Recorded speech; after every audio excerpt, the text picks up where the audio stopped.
విశాఖపట్నంలో ఉన్న నాజరీన్ మినిస్ట్రీస్ తరపున, నాజరీన్ సంఘం తరపున, నాజరీన్ బైబిల్ కాలేజ్ తరపున, నాజరీన్ యూట్యూబ్ పరిచర్యల తరపున, అలాగే నా కుటుంబం తరపున లోకానికి రక్షకుడు దేవుని కుమారుడైన యేసుక్రీస్తు వారి పరిశుద్ధ నామమున మీ అందరికీ కూడా శుభములు తెలియచేస్తున్నా.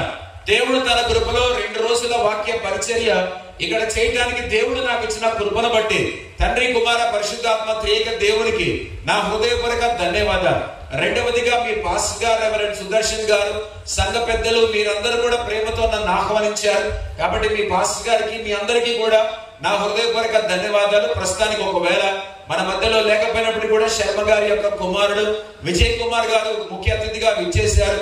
వారిని బట్టి కూడా దేవుడికి స్తోత్రాల వందనాలు. ప్రస్తుతం వారు లేకపోయినా వారికి కూడా నా హృదయపూర్వక వందనాలు, అలాగే శుభములు ఈ సమయంలో చెల్లిస్తున్నాను. ప్రభునందు ప్రేమిన వాళ్ళని యథార్థంగా చెప్పాలంటే బొబ్బిలి ప్రాంతం ఎన్నో కూడా దేవుని మహాకృప 10,243 గ్రామాల్లో మేము సువార్త ప్రకటించాం మా సంఘం ద్వారా. కాబట్టి ఇదంతా కూడా మాకు కొట్టిన పిండే, ఏది కూడా కొత్త కాదు. కాకపోతే ఈ గ్రామం నేను రాలేదు, బహుశా మా సంఘస్థులు ఏమైనా ఎప్పుడైనా వచ్చారేమో నాకు తెలియదు, కానీ మొదటిసారి దేవుడి ఇక్కడికి తీసుకొని వచ్చాడు. అందుని బట్టి దేవుడికి స్తోత్రాలు వందనాలు.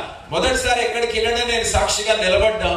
నాకున్న సిద్ధాంతం కాబట్టి యవనస్తులను ఎక్కువగా ప్రేమించి వాళ్ళ కోసం కూడా ఈ వాక్యాన్ని చెబుతున్నాను. నిజంగా చెబుతున్నాను. చాలా రోజులు బట్టి ఎప్పుడైతే నన్ను ఆహ్వానించారో అప్పటి నుంచి ఈ రోజు సాయంకాలం ఈ రోజు లాడ్జ్ లో ఇక్కడ ఉన్నంత వరకు కూడా నేను మోకాళ్ళ మీద ప్రార్థన చేసి గ్రామంలో ముఖ్యంగా యవనస్తులందరూ కూడా మారు మనసు రక్షణ పొందాలని కూడా నేను ప్రార్థన చేశాను. తర్వాత గ్రామం అంతా కూడా యేసు ప్రభువే నిజమైన దేవుడు, రక్షకుడు, ఆయన తప్ప వేరొక దేవుడే లేడు అనేటువంటి ఒక గొప్ప నినాదం ఈ గ్రామంలో వినపడాలి. ఆ సాక్ష్యం వినపడాలని ప్రార్థనా పూర్వకంగా దేవుని యొక్క మహాకృప ఇప్పటికీ మా సంఘంలో ఈ రోజు కూడా కొన్ని వందల మంది ఈ కుటుంబాల కొరకు ప్రార్థన చేస్తూనే ఉన్నారు. కాబట్టి నా వెనక ప్రార్థనా శక్తి ఉంది. అందరి బట్టి దేవుడికి స్తోత్రాలు. నాకున్న సిద్ధాంతం ఏంటంటే నా సాక్ష్యాన్ని పంచుకోవడం కొద్ది నిమిషాలు మాత్రమే. సాక్ష్యం పంచుకున్న తర్వాత సువార్త గురించి వాక్యాన్ని వింటాం. రెండవదిగా ఉజ్జీవం గురించి కూడా వాక్యాన్ని వింటాం. మళ్ళీ చెప్తున్నాను, జాగ్రత్తగా వింటేనే మీకు వాక్యం అర్థమవుతుంది. కానీ ఒకవేళ సరిగా వినకపోతే మాత్రం నేనే చెప్తున్నాను, మీకు వాక్యం అర్థం కాదు. అర్థం కాని అంశం ఏదైనా సరే ఖచ్చితంగా బోర్ కొడుతుంది. అందుకని మీరు జాగ్రత్తగా వాక్యం వినాలని కూడా మీ అందరికి కూడా మనవి చేస్తున్నాను. యథార్థంగా చెప్తున్నాను, నేను ఒక నామకార్థ క్రైస్తవ కుటుంబంలో పుట్టినటువంటి వాడిని. మా ఇంట్లో 11 మంది పుట్టారు. నేను 11వ వాడిని మా ఇంట్లో. అందుకని మా అమ్మ యాకోబు 11వ కుమారుడు యోసేపు కనుక నేను 11వ కుమారుడిగా పుట్టాను. కాబట్టి నాకు జోసెఫ్ అనేటువంటి పేరు పెట్టింది. మా నాన్నగారి పేరు ఎంజి ప్రకాష్ కనుక జోసెఫ్ ప్రకాష్ అనేటువంటి పేరు మా అమ్మ నాకు పెట్టింది. అయితే ఆ యోసేపుకి నాకు చాలా తేడా. ఎందుకనంటే నేను లోకంలో ఉన్నటువంటి వాడిని. నాకు ఎలాంటి వ్యసనాలు ఇప్పటి వరకు కూడా లేవు. దేవుని యొక్క మహాకృప. చర్చికి సండే స్కూల్ వెళ్ళేటువంటి వాడిని, మామూలుగా వచ్చేవాడిని. కానుక ఏమంటే దాంతో ఐస్ క్రీమ్ కొనుక్కొని తినేటువంటి వాడు. అలాగా బాల్యం స్టార్ట్ అయింది చర్చిలో. రెండవదిగా కాలక్రమేణా యవనస్తుని అయిన తర్వాత చర్చికి వెళ్ళమని మా అమ్మ ఖచ్చితంగా చెప్పేది. వెళ్ళకపోతే మాత్రం ఒప్పుకునేటువంటిది కానే కాదు. ఎందుకంటే మా తల్లి లాంటి తల్లులు గనక ఉంటే చాలా మంది కుమారులు మారు మనసు పొంది నాలాగా సేవకులు అవుతారు, మంచి ప్రసంగికులు అవుతారు. మొదట దేవుడు, తర్వాత మా తల్లి. అందరి బట్టి దేవుడికి వందనాలు. చర్చికి వెళ్ళిన తర్వాత నేను అసలు చర్చిలో కూర్చునేవాడిని కాదు, వాక్యం వినేవాడిని కాదు. బయట దూరంగా గోడ కానుకొని ఫ్రెండ్స్ తో ఉండేటువంటి వాడు. కానీ ఇంటికి వెళ్ళిన తర్వాత మా అమ్మకు రిపోర్ట్ చెప్పాలి. ఎవరు పాస్టర్ గారు ఏం వాక్యం చెప్పారు, ఏ పాటలు పాడారని. అవన్నీ వినను, చూడను. ఎందుకంటే బయటే ఉంటాను. ఫ్రెండ్స్ దగ్గర సమాచారం సేకరించి ఇంటికి వెళ్ళిపోయి పాస్టర్ గారు ఈ వాక్యం చెప్పారు అని అన్ని చెప్పేటువంటి వాడు. ఆ తర్వాత నేను మా అమ్మకు దొరికిపోయాను, నేను అబద్ధాలు చెబుతున్నానని. కానీ ఒకటి నేర్చుకున్నాను, నేను ఎప్పుడైతే రాత్రిపూట నిద్ర లేచి చూస్తే మా అమ్మ ప్రార్థనలో గడిపేటువంటిది. ఎప్పుడు రాత్రిపూట నేను లేచి చూసినా మా మదర్ లేకపోతే మా అమ్మగారు ప్రార్థనలో గడిపేటువంటి వారు. కేవలం దేవుని మహాకృప మొదటిగా. రెండవదిగా మా అమ్మగారి ప్రార్థన. నేను యేసు ప్రభువుని నమ్ముకున్నాను. ఒక ఆదివారం 1983వ సంవత్సరం జూన్ నెల 12వ తారీఖు సాయంకాలం యవనస్తుల ఆరాధన బ్యాప్టిస్ట్ సంఘం, అది స్టాంటన్ మెమోరియల్ బ్యాప్టిస్ట్ సంఘం కర్నూలు. అక్కడ దేవుని యొక్క వాక్యం విని యవనస్తులతో ఆరాధించడానికి యూత్ ఫెలోషిప్ కు నేను వెళ్ళాను. అసలు బైబిల్ పట్టుకునేవాడిని కాదు, తెరచి చూసేవాడిని కాదు, వాక్యం వినేవాడిని కాదు. మా అమ్మ బాధపడలేక చర్చికి వెళ్ళి కూర్చున్నటువంటి వాడు. అయిపోయిన తర్వాత బయటికి వెళ్ళి ఎవరైతే నాకు ఒక పాస్టర్ గారి కుమారుడు మాకు వాక్యం చెప్పాడని నేను అన్నాను, ఆయన టీటోటలర్ అంటే నాకంటూ ఒక్క చెడ్డ అలవాటు ఇంతవరకు కూడా ఏది కూడా లేదు. కాబట్టి నేను ఎందుకు యేసు ప్రభువుని నమ్ముకోవాలి అని కొంచెం వాదించాను. అన్నప్పుడు మీరేమి ఇప్పుడు బైబిల్ తెరవబడి ప్రస్తుతం సమయం చాలదు. ఆయన ఏమన్నాడంటే 1 కొరింథీ పత్రిక 1వ అధ్యాయం 25వ వచనంలో, దేవుని వెరితనం మనుషుని జ్ఞానము కంటే జ్ఞానం కలది, దేవుని బలహీనత మనుషుని బలము కంటే బలము కలది. దేవునికి వెరితనమే ఉండదు. ఉంటే మనుషుని జ్ఞానము కంటే దేవుని వెరితనం గొప్పది. దేవునికి బలహీనతే ఉండదు. ఉన్న మనుషుల యొక్క బలము కంటే దేవుని బలహీనత గొప్పదని పౌలు రాశాడు. అనేటువంటి మాట చెప్పినప్పుడు నేను చాలా పశ్చాత్తాపడ్డాను. ఆ రోజు సాయంకాలం 7 తర్వాత 1983వ సంవత్సరం జూన్ నెల 12వ తారీఖు ఆదివారం ఇంటికెళ్ళి నా పాపాలన్నీ, అవిధేయత, అబద్ధాలు, మోసం ఏదైతే చేశానో దేవుడికి, మా అమ్మకు అన్ని కూడా దేవుడి సన్నిధిలో ఒప్పుకున్నాను. మోకాళ్ళు వేశాను. యేసు ప్రభువా, నేను నిజంగా పాపినే, నేను పాపములో పుట్టాను, ఇంతకాలం కూడా పాపములో పెరిగాను. నా పాపముల కొరకు నువ్వు శిలవమ్మ మీద రక్తం కార్చి చనిపోయి తిరిగి లేచామని నేను నమ్ముతూనే ఉన్నాను. కాబట్టి నన్ను క్షమించి నా హృదయంలోకి రండి అని నేను యేసు ప్రభు వారిని ఆహ్వానించాను. మీరు వినాలి, దేవుడి సన్నిధిలో బైబిల్ మీద చేసి నిజం చెప్తున్నాను. ప్రభునందు ప్రేమిన వాళ్ళ నేను పొందినటువంటి రక్షణానందం అంతా ఇంత కాదు, అంత గొప్ప రక్షణానందాన్ని పొందుకున్నాను. ఎందుకంటే యేసు ప్రభుని సొంత రక్షకునిగా, ప్రభువుగా అంగీకరించడం ద్వారా నాటి నుండి 1983వ సంవత్సరం నేటి వరకు 2025 ఇప్పటికి 42-43 సంవత్సరాలైంది. యేసు ప్రభును విడిచిపెట్టలేదు, పడిపోలేదు, దేవుడికి దూరం అవ్వలేదు. దేవుని యొక్క మహాకృప దేవుళ్ళలోనే ఉన్నాను. ఇక చివరిగా 2 మాటలు. ఈ విధంగా ఎదుగుతుండగా 86వ సంవత్సరం డిసెంబర్ నెల కోల్కతా మహానగరం వెస్ట్ బెంగాల్లో 2000 మంది యవనస్తులకు ఆల్ ఇండియా యూత్ ఫెస్టివల్ జరిపారు. 2000 మంది యవనస్తులు మాలాంటి వాళ్ళు వెళ్ళారు. కర్నూలు నుండి 7 మంది వెళ్ళాం. హైదరాబాద్ నుండి 200 మంది వచ్చారు. భారతదేశం నుంచి మొత్తం 2000 మంది వచ్చారు. వారం రోజులు ఇలాంటి కూటాలు ఉదయం నుంచి రాత్రి వరకు జరిగాయి. నేను కూడా అక్కడే ఉన్నాను. అయిపోయిన తర్వాత తిరిగి మేమందరం కూడా వస్తూ ఉన్నాం. ఎక్కడికి వస్తున్నాం అనగా కలకత్తా హౌరా స్టేషన్ నుండి హైదరాబాద్ కు వస్తూ ఉన్నాం. ఎందులో వస్తున్నామంటే హౌరా ఎక్స్ప్రెస్ లో వస్తున్నాం. వస్తున్నప్పుడు ఏం జరిగిందంటే హైదరాబాద్ నుండి వచ్చినటువంటి వాళ్లకు మాత్రం రిజర్వేషన్ దొరకలేదు. కర్నూలు వచ్చే మాకు మాత్రమే రిజర్వేషన్ దొరికింది. అయితే దేవుని బిడ్డలారా, ఏం జరిగింది అని అంటే అమ్మాయిలు ఒక దగ్గర ఉన్నారు, 3 అబ్బాయిలు మాత్రమే ఉన్నారు. కటక్ భువనేశ్వర్ ప్రాంతంలో ఆగిపోయింది ట్రైన్. రాత్రి 12 దాటింది. రౌడీలు జనరల్ కంపార్ట్మెంట్ లో వచ్చారు. మన తెలుగు అమ్మాయిల మీద చేతులేసి ఈవ్ టీసింగ్ మొదలుపెట్టి అసభ్యంగా ప్రవర్తించడం మొదలు పెట్టారు. 3 అబ్బాయిలు మాత్రమే యవనస్తులు ఉన్నారు. అందులో హేమంత్ కుమార్ అనేటువంటి యవనస్తుడు, నేను వెళ్లి ఎవరినైనా తోడు తీసుకొని వస్తాను, మన అమ్మాయిల మీద వీళ్ళు అసభ్యంగా ప్రవర్తిస్తున్నారని మధ్యలో దారి ఉంటుంది ట్రైన్ లో వెళ్ళిపోయాడు. వెళ్ళిపోయినటువంటి వాడు ఎంతకు కూడా రాలేదు. ట్రైన్ అంతా వెతికితే ఎక్కడ కూడా హేమంత్ కుమార్ దొరకలేదు. ట్రైన్ డ్రైవర్ దగ్గరికి వెళ్ళి మా స్నేహితుడు కనపడడం లేదు, ట్రైన్ వెనక్కి తీసుకొని వెళ్ళాలంటే రైల్వే రూల్స్ ఒప్పుకోవని అన్నారు. లేదు, వెనక్కి తీసుకొని వెళ్ళాలి, లేకపోతే పట్టాల మీద పడుకుంటాం, స్ట్రైక్ చేస్తాం అన్నారు. గత్యంతరం లేక రైలు వెనక్కి తీసుకొని వెళ్తే పట్టాలు అలా గమనించుకుంటూ వెళ్తే అడవిలో హేమంత్ కుమార్ ఒక చెయ్యి తెగిపోయి పక్కన పడింది. హేమంత్ కుమార్ పట్టాల పక్కన పడున్నాడు. వెంటనే 3 దిగారు. ఆ 3లో ఒకరేమో హేమంత్ కుమార్ తెగిపోయినటువంటి చెయ్యిని పట్టుకున్నారు. మిగతా 2 కూడా హేమంత్ కుమార్ ను పట్టుకున్నారు. దేవుని దయ, చెయ్యి తెగిపోయినా కూడా పక్కకు పడినా కూడా హేమంత్ కుమార్ బతికే ఉన్నాడు.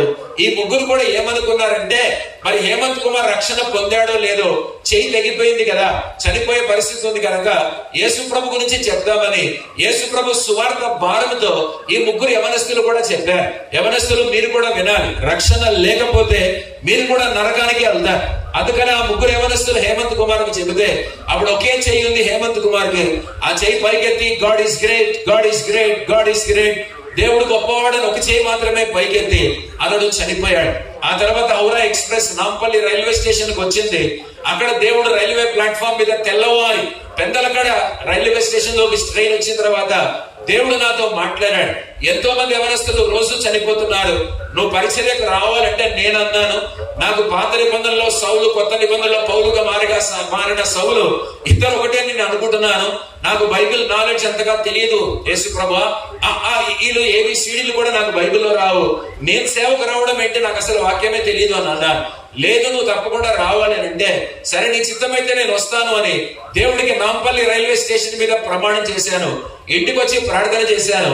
1990వ సంవత్సరం దేవుని మహాకృప ఇండియన్ ఇవాంజలికల్ IVM మిషన్ ద్వారా దేవుని బిడ్డలారా దేవుడు నన్ను పిలిచాడు సంపూర్ణ సేవకు.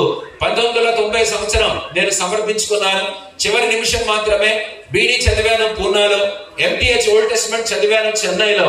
ఆ తర్వాత స్టీల్ ప్లాంట్ లో 2 సంవత్సరాలు, ఆయన విశాఖపట్నంలో ఉన్నటువంటి కల్వరి బాప్టిస్ట్ చర్చిలో 5 సంవత్సరాలు, ఇప్పుడు ప్రస్తుతం మా నజరీన్ సంఘంలో 16 సంవత్సరాలు, మా నజరీన్ మినిస్ట్రీస్ లో 19 సంవత్సరాలు, ఇదే విజయనగరంలో ఉన్నటువంటి సిమ్స్ ప్లాటినం బాప్టిస్ట్ సంఘంలో 14 సంవత్సరాలు కాపరిగా చేసి ఇన్ని సంవత్సరాల అనుభవం దేవుడు నాకు ఇచ్చాడు. ఒకటే మాట, చివరి మాట యూత్ కోసం చెప్తున్నా. చర్చికి సరిగా వెళ్ళని వాడిని, తర్వాత సండే స్కూల్ కు సరిగా వెళ్ళని వాడిని. అలాంటిది మా అమ్మ ప్రార్థన, దేవుని మహాకృప, దేవుడు నాకు మారు మనసు, రక్షణ, పాపక్షమాపణ ఇచ్చి, అంత మాత్రమే కాకుండా నేను రక్షింపబడిన తర్వాత బాగా వినండి, బైబిల్ ఉంది కదా, తెల్లవారి 3 గంటల వరకు నేను బైబిల్ చదివేవాడిని. అప్పుడు మా అమ్మ వచ్చి నువ్వు పిచ్చోడు అయిపోతావని నాకు భయం అవుతుందంటే నేను అన్నాను, అమ్మ అదే మాట, నువ్వే నన్ను దేవుళ్ళలోకి నడిపించి మళ్ళీ నువ్వు ఇప్పుడు నేను పిచ్చోడు అవుతానంటే ఎలాగంటే, మరి తెల్లవారి 3 వరకు చదువుతున్నావు నువ్వు బైబిల్ అనంటే ఏం అవదమ్మా పర్లేదని దేవుడు నాలో ఉన్న తృష్ణ చూసిన తర్వాత నన్ను సంపూర్ణ సేవకు పిలిచాడు. అందును బట్టి దేవుడికి స్తోత్ర. ఇది నా సాక్ష్యం. యేసు ప్రభువును సొంత రక్షకునిగా, ప్రభువుగా అంగీకరించిన వాణ్ణి ఈ రోజు దేవుని మహాకృపను బట్టి దేవుని బిడ్డలారా సాయంకాలం ముందు మీ ముందు నిల్చున్నాను. దేవుడు నన్ను సేవకు పిలిచాడు. అందును బట్టి దేవుడికి స్తోత్రాలు, వందనాలు. ఉజ్జీవం గురించి, రక్షణ గురించే దేవుని యొక్క వాక్యాన్ని మనం అందరం కూడా ధ్యానించుకోబోతున్నాం. స్థలం చాలా బాగుంది, వాతావరణం చాలా బాగుంది, సృష్టికర్త అయినటువంటి దేవుడు అన్ని కూడా అనుకూలపరిచాడు. అందుని బట్టి దేవుడికి స్తోత్రాలు, వందనాలు. ఇప్పుడు దేవుని బిడ్డలారా 2 కూడా వింటాం. రక్షణ వింటాం, ఇక్కడ ఆత్మలు రక్షింపబడాలి. రెండోదిగా ఉజ్జీవం కూడా వింటాం, అనగా రక్షింపబడిన వాళ్ళు పరిశుద్ధాత్మతో నింపబడాలి. మీరు ఎప్పుడు వినని విషయాలు దేవుని మహాకృప చెబుతున్నాను, వినబోతున్నారు కాబట్టి కూర్చొని కొద్ది నిమిషాలు వినాలని ప్రేమతో మనవి. వాట్ ఈస్ రివైవల్ అనగా, ఉజ్జీవం అనగా ఏంటి అనేది చాలా ప్రాముఖ్యం. మొదటిగా త్వరితగతిన దేవుడు తన పరిశుద్ధాత్మ ద్వారా తన ప్రజలను దర్శించడమే ఉజ్జీవం. అర్థమవుతుందండి? త్వరితగతిన అంటే చాలా త్వరగా, వేగంగా దేవుడు తన పరిశుద్ధాత్మ ద్వారా తన విశ్వాసులైనటువంటి మనల్ని దర్శించడమే ఉజ్జీవం. కాబట్టి పాత నిబంధనలో మొత్తం, కొత్త నిబంధనలో 21 ఉజ్జీవాలు ఉంటుండగా దేవుని బిడ్డలారా యెహోషువ గ్రంథంలో కూడా ఒక ఉజ్జీవాన్ని మనము చూడగలం. కాబట్టి దేవుడు తన ప్రజలను ఏ విధంగా తన ఆత్మను కుమ్మరించి దర్శిస్తాడో అదే ఉజ్జీవం అనేది మనం గుర్తుంచుకోవాలి. మనం ఎలాంటి వాళ్ళము అని అంటే, మనుషులమందరం కూడా మన మనస్సు ఎలాంటిదంటే, అద్భుతమైన కార్యాలు దేవుడు ఏమైతే చేశాడో వాటిని అంతా కూడా మర్చిపోయేటువంటి మనస్తత్వం కలిగినటువంటి వాళ్ళం మనమందరం కూడా. రెండవదిగా బాగా గుర్తుంచుకోవాలి, మానవ స్వభావంతో పాటు మనకు మతిమరుపు కూడా చాలా వస్తూనే ఉంది. అంటే దేవుడు చేసిన కార్యాలు చాలా మంది కూడా మర్చిపోతూనే ఉన్నారు. అందుకని 4వ అధ్యాయం 21వ వచనం నుండి 24వ వచనం యెహోషువ గ్రంథంలోనే చెప్పాను. ఎందుకంటే మనకు మనస్తత్వం ఎలాంటిది అని అంటే, మానవ స్వభావంతో పాటు మతిమరుపు కూడా వస్తుంది. కాబట్టి దేవుని కార్యాలన్నీ కూడా మర్చిపోతూనే ఉన్నాం. పాత నిబంధనలో ఒక భయంకరమైన మాట ఉంటది, యెహోవా నైనను ఆయన చేసిన కార్యములనైనను ఎరుగని తరమొకటి పుట్టెను అనేటువంటి మాట రాయబడి. కాబట్టి అలాంటి పరిస్థితి రాకూడదనే దేవుడు ఒక అద్భుత కార్యం, ఆశ్చర్య కార్యం జరిగించాడు. ఏంటి అద్భుత కార్యం, ఆశ్చర్య కార్యం అనగా, యోర్దాను నది అనేటువంటిది దాటిన తర్వాత, యోర్దాను నది దాటాక దేవుని పిల్లల 8 మైళ్ళ దూరంలో గిల్గాల్ అనేటువంటి ప్రాంతం ఉంటుండగా అక్కడ 12 రాళ్లను దేవుడు స్థాపించమని చెప్పాడు. అవి కంటికి కనిపించేటువంటి రాళ్లు. రెండవదిగా యోర్దాను నదిలోనే 12 రాళ్లను లోపల నదిలో కూడా పాతమని లేకపోతే స్థాపించమని దేవుడు కూడా చెప్పాడు. అవి కూడా 12 రాళ్లే. ఎందుకు 12 రాళ్లు కనిపిస్తున్నాయి, ఎందుకు 12 రాళ్లు కనిపించడం లేదు అని అంటే, దేవుని బిడ్డలారా కంటికి కనిపించేటువంటి అన్ని కూడా దేవుని యొక్క మహాకృప. పిల్లలందరూ కూడా తెలుసుకోవాలి, గతంలో మా పితరులందరూ కూడా ఈ యోర్దాన్ నదిని దాటారు. కానీ ఒకవేళ మరొకటి ఏంటి అని అంటే, లోపల ఉన్నటువంటి రాళ్లు ఎవరు కూడా చూడరు, కానీ దేవుడు మాత్రమే చూస్తాడు. 12 రాళ్లు నదిలో ఉన్నా, 12 రాళ్లు గిల్గాలులో ఉన్నా, 12 రాళ్లు కూడా ఇశ్రాయేళ్ల 12 గోత్రాలకు సాదృశ్యంగానే అది మనకు కనిపిస్తూనే ఉంది. కాబట్టి ఇప్పుడు చాలా జాగ్రత్తగా, మనకి ఏం అవసరం అంటే చర్చిలో ఏమనుకోద్దండి, the greatest need in the body of Christ, క్రీస్తు యొక్క దేహం, శరీరం అనే సంఘానికి ఏం కావాలంటే ఉజ్జీవం కావాలి. ఆ ఉజ్జీవం ఎలాగొస్తుందనంటే, పరిశుద్ధాత్మ కుమ్మరించబట్ట ద్వారానే ఉజ్జీవం అనేటువంటిది ఖచ్చితంగా కలుగుతుంది. దేవుని బిడ్డలారా ప్రజలు ఎంతగా బిజీ అయిపోయారంటే, అసలు మీరే తీసుకోండి, మీరనే కాదు చాలా చోట్ల కూడా దేవుడి వాక్యానికి గాని, ఆరాధన గాని, ప్రార్థన గాని అందరూ కూడా కొంచెం పక్కన పెడతారు. ఉన్నది దేవుడి సన్నిధిలోనే. అలా సినిమాలను చూసినట్టుగా వీడియోలు చూస్తూనే ఉంటారు, యూట్యూబ్ లో చూస్తూనే ఉంటారు, ఫోన్ పట్టుకునే ఉంటారు. కానీ దేవుడిని పక్కన పెట్టారు. నీకు ఓపెన్ గా చెప్తున్నాను, నాలాగా ఎవరు ధైర్యంగా మాట్లాడరు. అలాంటి వాళ్ళ జీవితంలో కానీ, సంఘములో కానీ, ఊర్లో కానీ ఎప్పటికీ కూడా ఉజ్జీవం రాదు. ఎప్పుడైతే మనం సిద్ధపడి దేవుడి సన్నిధికి వస్తామో, అసలు ఉద్యమం ఎలా వచ్చిందనేది వినబోతున్నాం కొద్ది నిమిషాల్లో. కాబట్టి అప్పుడే ఉద్యమం వస్తుంది. క్రీస్తు శరీరం అనేటువంటి మనకు ఖచ్చితంగా ఉజ్జీవము అవసరం. అత్యవసరమైనది ఏంటంటే ఉజ్జీవం. అదే పరిశుద్ధాత్మ కుమ్మరింపు దేవుని బిడ్డలారా. కాబట్టి రివైవల్, ఉజ్జీవం ఎక్కడ జరుగుతుందంటే it happens to the church. అంటే సంఘానికే ఇది జరుగుతుంది, సంఘంలోనే ఇది జరుగుతుంది. సంఘం మీద పరిశుద్ధాత్మ కుమ్మరించబడుతుంది. కాబట్టి ఉజ్జీవం లోపల జరుగుతుంది. మరి ఇవాంజలిజం, సువార్త ఎక్కడ జరుగుతుంది అని అంటే సంఘంలో ఉన్న విశ్వాసుల మీద దేవుడు తన పరిశుద్ధాత్మను కుమ్మరించిన తర్వాత వాళ్ళు అభిషేకించబడి, ఆత్మతో నింపబడి, ఆత్మతో దేవుని బిడ్డలారా మరి శక్తిని పొందుకొని వాళ్ళు బయటికి వెళ్ళిపోయి సువార్త ప్రకటిస్తారు. ఎప్పుడైతే సువార్త ప్రకటిస్తారో ఆ ఇవాంజలిజం లో అనేక ఆత్మలు రక్షించబడతాయి. సో రివైవల్, ఉజ్జీవం ఎక్కడ? సంఘం లోపల విశ్వాసులకు. సువార్త ఎక్కడ అంటే ఉజ్జీవింపబడిన సంఘాలు పరిశుద్ధాత్మను పొందుకున్న తర్వాత లోకంలోకి వెళ్ళిపోయి సువార్త ప్రకటించి అనేక ఆత్మలను రక్షిస్తారు. దేవుని మహాకృప. మా సంఘం, మా వయసు 16 సంవత్సరాలు, అంటే మా నజరేన్ సంఘం, మా నజరేన్ పరిచర్య వయసు 19 సంవత్సరాలు. ఈ లోపు మేము 2-3 సంవత్సరాలు కరోనాను పక్కన పెడితే మొత్తం 10,243 గ్రామాల్లో దేవుని మహాకృప మేము సువార్త ప్రకటించాం. రోమన్ క్యాథలిక్లను చాలా మందిని రక్షణలోకి నడిపించి బాప్టిజం నేనే ఇచ్చాను. వాళ్ళు మా సంఘంలో కూడా ఉన్నారు. ముస్లింలు కూడా యేసు ప్రభువును నమ్ముకున్నారు. డ్రగ్స్ వాడేటువంటి యవనస్తులు, మాదక ద్రవ్యాలు, మత్తు పదార్థాలు వాడే యవనస్తులను దేవుళ్ళలోకి నడిపించగలిగాం. త్రాగుడు అలవాట్లు ఉన్నటువంటి ఆడవాళ్లను కూడా నేను మార్చా. అర్థమవుతుందా? అంటే త్రాగుడు అలవాట్లు ఉన్న ఆడవాళ్ళను కూడా దేవుని మహాకృపను బట్టి మార్చా. చాలా మంది యవనస్తులు తాగుబోతులు ఉన్నారు, వారిని కూడా నేను మార్చాను. సినిమాలు మార్పించాను. చాలా మంది కూడా చర్చికి వస్తూ కూడా బొట్టు పెట్టుకున్నటువంటి వాళ్ళు ఉన్నారు, వారిని కూడా బొట్టు తీయించి పూర్తిగా నేను దేవుళ్ళలోకి రావాలని కూడా నేను చెప్పాను. ఈ విధంగా పరిచర్య అద్భుతంగా జరిగింది. అందులో బట్టి దేవుడికి స్తోత్రాలు, వందనాలు. ఈ విధంగా దేవుడు వాడుకుంటూనే ఉన్నాడు. కాబట్టి దేవుని బిడ్డలారా, ఈ రివైవల్ గురించి కనుక ఆలోచిస్తే ఏంటి అని అంటే ఒక విధంగా అప్పట్లో పెంతెకొస్తు 2వ అధ్యాయం అపోస్తల కార్యముల గ్రంథంలో 120 మంది మేడగదిలో కూర్చొని ఉంటుండగా పరిశుద్ధాత్మ దేవుడు మొదటిసారి సంపూర్ణంగా వారి మీదకి దిగొస్తే వాళ్ళందరూ కూడా ఆత్మలో బాప్టిజం పొందారు. కాబట్టి మనము కూడా అలాంటి అనుభవం పొందుకోవాలి. 2 బాప్టిజములు ఉంటాయి. మీకు బాగా వాక్యం అర్థమవుతే చాలా సంతోషం. మొదటి బాప్టిజం ఏంటంటే నీళ్ల బాప్టిజం. తర్వాత బాప్టిజం ఏంటంటే ఆత్మ బాప్టిజం. రక్షింపబడి యేసు ప్రభువును విశ్వాసము ఉంచిన వాళ్ళే నీటి మూలంగా బాప్టిజం తీసుకుంటారు. ఎర్ర సముద్రం ఎప్పుడైతే మోషే ఆధ్వర్యంలో దాటారో, బాగా మీరు వినాలి, ఆరిన నేల మీద. మొదటి కొరింథీ పత్రిక 10వ అధ్యాయం మొదటి 4 వచనాల ప్రకారం వాళ్ళందరూ కూడా ఎర్ర సముద్రంలో మోషే ద్వారా బాప్టిజం పొందినటువంటి మాట పౌలు రాస్తాడు. ఎప్పుడైతే యెహోషువ ఆధ్వర్యంలో యోర్దాన్ నదిని వాళ్ళు దాటారో దాని అర్థం ఏంటంటే వాళ్ళందరూ కూడా పరిశుద్ధాత్మలో బాప్టిజం పొందారు అని అర్థం. ఎందుకంటే ఐగుప్తులోంచి బయటికి వచ్చారు, విడుదల పొందారు, ఎర్ర సముద్రం దాటారు. నేననట్లేదు, పౌలు అన్నాడు ఆ మాట. ఇక రెండవదిగా ఈసారి యెహోషువ ఆధ్వర్యంలో వాళ్ళు ఏమి దాటారు అంటే యోర్దాను దాటారు. కాబట్టి మనిషికి 2 బాప్టిజములు. ఒకటి నీటి మూలంగా బాప్టిజం పొందుకుంటాం, రెండవదిగా ఆత్మ మూలంగా బాప్టిజం పొందుకుంటాం. అలాంటి అనుభవాన్ని దేవుడు ఇక్కడ ఇచ్చాడు. వాళ్ళు యోర్దాను దాటుతున్నటువంటి టైంలో 12 రాళ్లను కూడా దేవుడు తీసుకోమన్నాడు. 3వ అధ్యాయం 12వ వచనం యెహోషువ గ్రంథం ప్రకారం 12 మందిని రమ్మని చెప్పాడు దేవుడు. ఎందుకు 12 మందిని రమ్మన్నాడు అంటే ఇశ్రాయేలు గోత్రాలు 12. కాబట్టి గోత్రానికి ఒకటి చొప్పున రావాలి. ఒక్కొక్కడు అమ్మాయి వైపు చూడండి. తర్వాత బైబిల్ చూద్దాం. బైబిలే చెప్తున్నాను నేను. ఒక్కొక్కరు పెద్ద రాయి తీసుకొని 8 మైళ్ళ దూరం ఆ రాళ్లు మోసుకొని వెళ్ళి గిల్గాలు అనేటువంటి ప్రాంతంలో దేవుని బిడ్డారా ఆ రాళ్లను స్థాపించి తీరాలి. బైబిల్ కనుక చాలా జాగ్రత్తగా చదివితే ఈ ఉజ్జీవం రావాలి అంటే అర్థం ఏంటంటే days of haven on earth, భూమి మీద పరలోకపు దినాలు ఏవైతే ఉంటాయో అవే ఉజ్జీవ దినాలు అనేది గుర్తుంచుకోవాలి. భూమి మీద పరలోకపు దినాలు ఏవైతే ఉంటాయో అవే ఉజ్జీవ దినాలు. కాబట్టి జాగ్రత్తగా మొదటి ఆధ్యాత్మిక పాఠం, ఉజ్జీవం రావాలంటే ఏం చేయాలంటే మొట్టమొదటిగా ప్రార్థన చేయాలి. అమ్మ మీరందరూ కూడా చాలా మంచి ప్రార్థన పరులని నేను అనుకుంటూనే ఉన్నాను.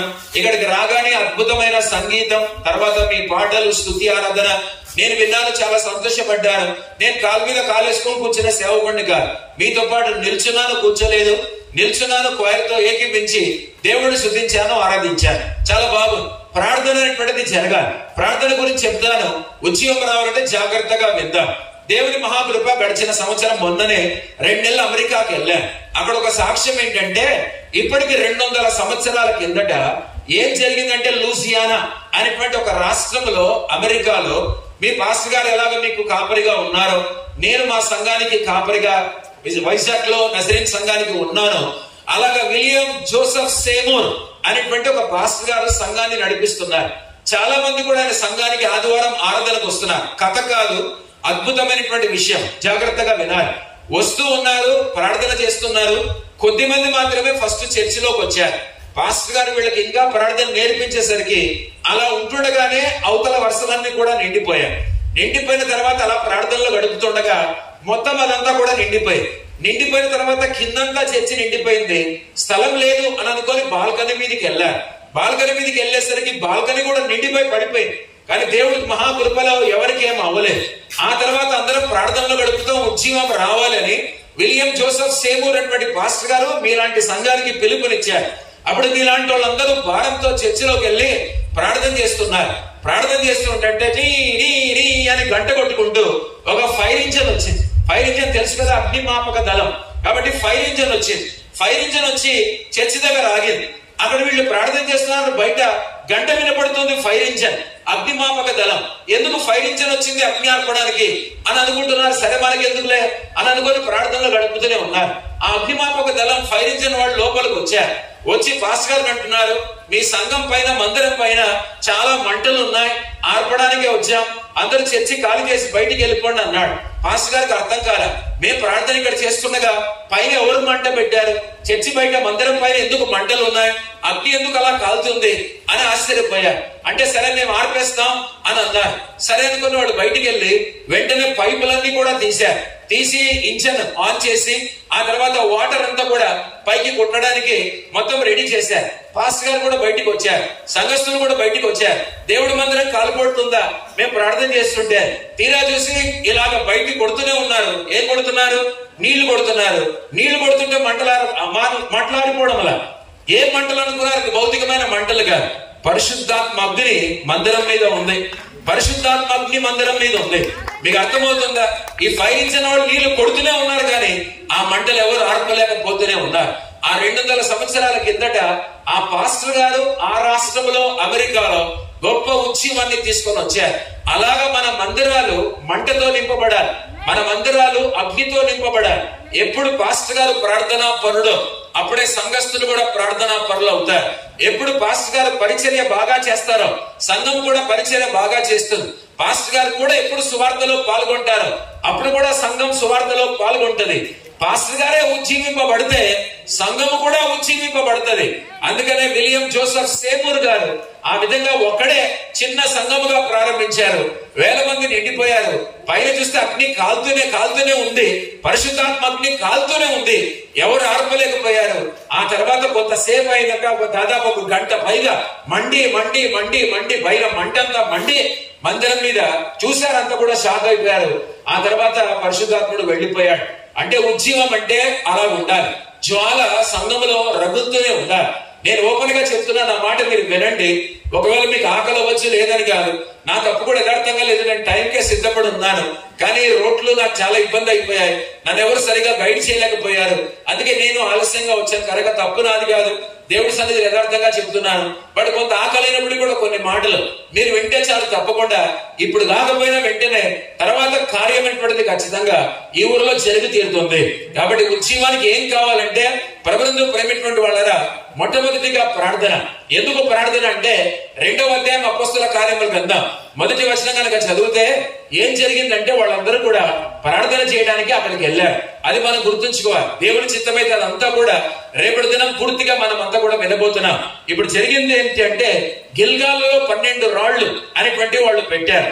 ఆ తర్వాత ఎక్కడ పెట్టారు అంటే నదిలో కూడా 12 రాళ్లు పెట్టినట్టుగా పరిశుద్ధ గ్రంథంలో చూడగా వీళ్ళందరూ కూడా మోసుకొని వెళ్ళారు. ప్రభువును ప్రేమించినటువంటి వాళ్ళరా ఒక్కొక్క రాయి మోసుకొని వెళ్ళినప్పుడు వాళ్ళు అక్కడికి వెళ్ళిన తర్వాత ఎందుకు అక్కడ పెట్టారంటే యోర్దాను నది దాటిన తర్వాత వాళ్ళందరూ ఎక్కడున్నారు అని అంటే రాత్రి గిల్గాలులోనే వాళ్ళంతా కూడా బస చేశారు. ఎందుకు గిల్గాలులో మాత్రమే 12 రాళ్లు పెట్టమన్నాడు? అందులో 8 మైళ్ళు రాళ్లను మోసుకొని వెళ్లారు. ఆలోచించుకోండి, 12 రాళ్లు కూడా నదిలో పెట్టిన తర్వాత అంటే ఆధ్యాత్మికంగా కొన్ని బలమైనటువంటి కారణాలు ఉన్నాయి. ఇశ్రాయేలీల మొట్టమొదటి రాజు అభిషేకించబడిన సౌలు గిల్గాలులోనే మొదటిగా రాజు అయ్యాడు, అభిషేకించబడ్డాడు.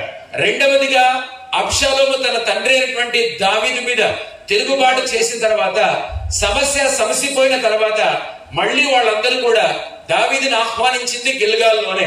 మూడవదిగా దేవుని బిడ్డలారా, ఏలియా ఎలీషాలు ఉన్నారు కదా, వీళ్ళు ఏం చేశారు అని అంటే సమూయేలు తర్వాత ప్రవక్తల పాఠశాలలు కొనసాగించారు. ప్రవక్తల పాఠశాలలు కూడా ఎక్కడున్నాయంటే గిల్గాలులోనే ఉన్నాయి. దేవుని యొక్క మహాకృప. నాలుగవదిగా యెహోషువ తన పరిచర్యలో క్యాంపు పాళెం ఎక్కడ పెట్టుకున్నాడు అంటే గిల్గాలులోనే పెట్టాడు. ఇవన్నీ కూడా బలమైన కారణాలు కనిపిస్తాయి తర్వాత. కాబట్టి గిల్గాలులో దేవుడు 12 రాళ్లను కూడా స్థాపించమని చెప్పాడు. ప్రేమిటువంటి వాళ్ళరా, ఎందుకు ఈ 12 రాళ్లు అనంటే మీరు గుర్తుంచుకోవాలి, యెహోవా దేవుడే వీరిని బయటికి తీసుకొని వచ్చి అద్భుత రీతిగా రక్షించాడని అందరికి కూడా తెలియాలి. మీరు గమనించారు లేదో నాకు తెలియదు, 4వ అధ్యాయం 23వ వచనం యెహోషువ గ్రంథంలో సువార్త ఉంది. 4వ అధ్యాయం 24వ వచనం యెహోషువ గ్రంథంలో ఉజ్జీవం ఉంది. ఆ 23వ వచనంలో ఉన్న సువార్త ఏంటంటే సకల జనులకు కూడా మనము చెప్పాలి అని దేవుడు అన్నాడు. అందుకనే మీరు ఆలోచించాలి, పరిశుద్ధాత్మ కార్యాలు లోపల నుండి జరుగుతాయి కనుక చాలా మంది కూడా తెలియదు. రక్షణ బయటికి కనిపిస్తుంది, పరిశుద్ధాత్మ లోపల ఉన్నది కనిపించదు. అందుకని కనిపించేటువంటి రక్షణకు సాదృశ్యముగా 12 రాళ్లు గిల్గాలులో పెట్టమన్నాడు. రెండవదిగా పరిశుద్ధాత్ముడు మనలో ఉండి కార్యం జరిగిస్తుండగా చాలా మందికి కూడా ఆంతరంగికంగా జరిగేటువంటి కార్యాలు పరిశుద్ధాత్ముడు మనలో ఉన్నాడన్న సంగతి చాలా మంది కూడా తెలియదు కనుక 12 రాళ్లు కనబడకుండా పరిశుద్ధాత్ముడు మనలో ఎలాగుంటాడో ఆ విధంగా కనబడకుండా రాళ్లు అనేటువంటివి నదిలో కూడా ఉన్నాయి. మీరు వింటే ఆశ్చర్యపోతారు. 3వ అధ్యాయం దేవుని బిడ్డలారా 9వ వచనం మత్తయి సువార్త వినండి. తర్వాత చూద్దరు ఏముందో తెలుసా? ఎవరు బాప్టిజం ఇస్తున్నారు అందరికీ మీకు తెలుసా? చరిత్ర చెబుతుంది 1,00,000 మందిని రక్షణలోకి మారు మనసులోకి నడిపించాడు. ఎవరతను? బాప్టిజం ఇచ్చి యోహాను. 3వ అధ్యాయం మత్తయి సువార్త. వాళ్ళందరూ కూడా అక్కడికి వచ్చారు. ఎవరు? మిగతా వాళ్ళందరూ కూడా మారు మనసు పొంది బాప్టిజం తీసుకోవడానికి అక్కడికి వచ్చారు. వచ్చినప్పుడు అతను ఏం చెప్తున్నాడంటే, సర్ప సంతానమా అని మాట్లాడుతూ ఇదిగో అబ్రహాము సంతానం అని మీరు గొప్పగా చెప్పుకుంటున్నారు కదా, దేవుడు ఈ రాళ్లలో నుంచి అబ్రహాముకు పిల్లలు పుట్టించగలడు అన్నాడు. విన్నారు? ఎప్పుడైనా చదివారు ఈ మాట? మత్తయి సువార్త తలలు ఊగట్లేదంటే మీరు బైబిల్ చదవట్లేదనా? మరి ఈ డెప్త్ లో వాక్యం మీకు అర్థమవుతుందా? 3వ అధ్యాయం మత్తయి సువార్తలో దేవుడు అబ్రహాముకు ఈ రాళ్లలో వచ్చి సంతానాన్ని పుట్టించగలడు అని అన్నాడు. అప్పుడు ఎవరు బాప్టిజం తీసుకుంటున్నారు? బెతబరా అనేటువంటి ప్రాంతంలో, సలీం ప్రాంతంలో, యోర్దాన్ నదిలో ఎవరు బాప్టిజం తీసుకుంటున్నారు? యేసు ప్రభు వారు బాప్టిజం తీసుకుంటున్నారు. బెతబరా ప్రాంతం యోర్దాన్ నదిలో కరెక్ట్ గా అక్కడే రాళ్లు ఉండాలి. ఆ 12 రాళ్లు లోపల ఉండాలి. ఈ రాళ్ల నుంచి దేవుడు అబ్రహాంకు పిల్లలు పుట్టిస్తాడు అనే మాట దేవుని బిడ్డారా ఎవరంటున్నారు? బాప్టిజం ఇచ్చి యోహాను అంటున్నాడు. బాగా మీరు వినాలి. ఎందుకు? సలీం బెతబరా అనే ప్రాంతం యోర్దాన్ నదిలో దేవుని బిడ్డారా యేసు ప్రభు వారు బాప్టిజం తీసుకోవడానికి వెళ్ళారంటే బేతబారా అనే మాటకు అర్థం ఏంటంటే, బేత్ అనగా గృహము, హౌస్ అని అర్థం. బారా అనేటువంటి మాటకు అర్థం ఏంటంటే త్రోవ అని అర్థం. కాబట్టి త్రోవ చూపించే గృహము. కాబట్టి ఒకప్పుడు యెహోషువ ఎక్కడైతే ఆ నదిలో 12 రాళ్లను దాటుకొని వెళ్లిపోయారు, ఎక్కడైతే ఆ ప్యాసేజ్ బేతబారా హౌస్ ఆఫ్ ప్యాసేజ్ అంటే త్రోవ చూపినటువంటిది అని ఎక్కడైతే యెహోషువ దాటి వెళ్ళాడో అదే విధంగా పరలోకపు యెహోషువ అయిన యేసు ప్రభు వారు కూడా అక్కడే కరెక్ట్ గా బాప్టిజం తీసుకున్నారు. అందుకని ఆ టైంలో ఏమంటున్నాడు? అబ్రహాముకు ఈ 12 రాళ్లలోంచి కూడా దేవుడు సంతానాన్ని ఇవ్వగలడు అనేటువంటి మాట అంటున్నాడు. అంటే ఇప్పటికీ కూడా చాలా మంది మారు మనసు రక్షణ పొందగలరు అనేటువంటి మాటను చెబుతూనే ఉన్నాడు. కాబట్టి ప్రభునందు ప్రేమిటువంటి వాడరా, ఈ గిల్గాలు రాను రాను ఏమైపోయిందంటే చివరికి ఆరాధన చేయాల్సినటువంటిది వాళ్ళు ఎక్కడ అంటే యెరూషలేములో మందిరంలో ఆరాధన చేయాలి. కానీ వీళ్ళు ఎక్కడ ఆరాధన చేయడం మొదలు పెట్టారు? గిల్గాలులో ఆరాధన చేయడం మొదలు పెట్టారు.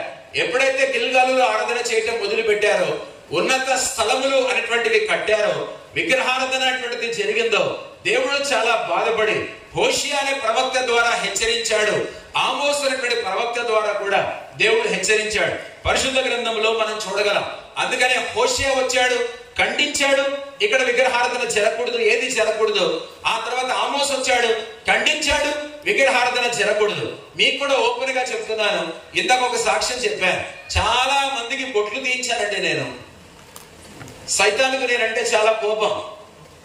చాలా మంది బొట్లు పెట్టుకునే ఆడవాళ్ళకి నేనంటే చాలా కోపం.